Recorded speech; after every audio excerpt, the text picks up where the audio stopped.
L'un des titres marquants de l'ère 16 bits est apporté au crédit de la société française Infogrames, créée par Bruno Bonnel et qui s'intéressa très vite au fait de rattacher ses jeux à une licence préexistante, Alone in the Dark et l'Appel de Cthulhu par exemple, ou de les créer entièrement à partir de l'une d'entre elles. Mais une licence, lorsqu'on est une petite société française, ça coûte cher. Surtout si l'on tape comme le britannique Ocean Software, l'un des plus gros éditeurs concurrents de l'époque, sur des licences issues d'Hollywood telles que Batman, La Grande Évasion, Rambo 3, Robocop 2 ou Total Recall. Infogrames s'est alors rapidement intéressé à l'un des trésors culturels français, la BD. Et parmi les nombreuses BD adaptées par l'éditeur-développeur comme Blueberry, Bob Moran ou Tintin, on trouve les Tuniques Bleues sorties sur Amiga et Atari ST à la fin des années 80 sous le nom North and South.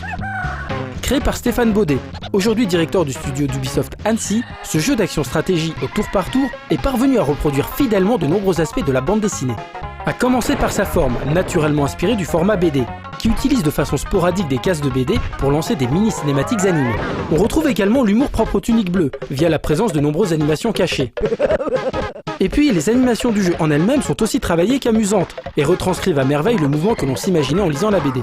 Enfin, on retrouve dans le jeu la richesse du contexte historique de la BD, avec ses phases de gameplay multiples et variées. Pour rappel, les Tuniques Bleues apparus dans le journal de Spirou en 1968 ont fait l'objet de leur premier album en 1972. Aujourd'hui édité par Casterman, la série comprend, tenez-vous bien, 52 volumes. Le dernier, Des Bleus dans le brouillard, étant sorti en 2008. Elle met en scène la guerre de sécession, qui opposa au 19e siècle les États du Nord de l'Amérique, qui allaient devenir les États-Unis, et ceux du Sud, qui s'opposèrent violemment à l'abolition de l'esclavage prôné par l'Union. La BD se déroule donc dans ce contexte lourd, pour suivre les aventures rocambolesques de deux Tuniques Bleues, de deux Yankees du Nord, opposés aux fourbes confédérés vêtus d'uniformes gris.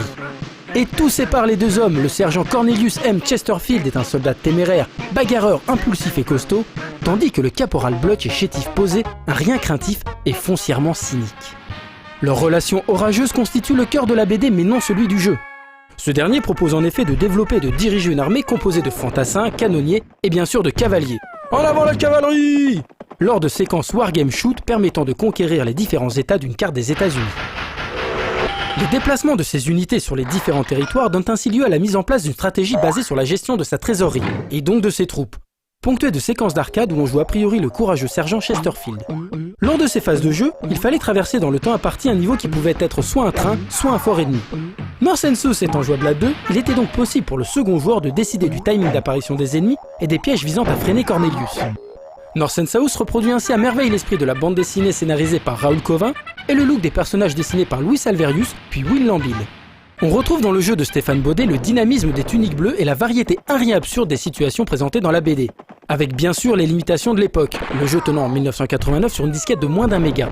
Un grand classique 16 bits également sorti sur NES, PC, Commodore 64, Amstrad CPC et ZX Spectrum.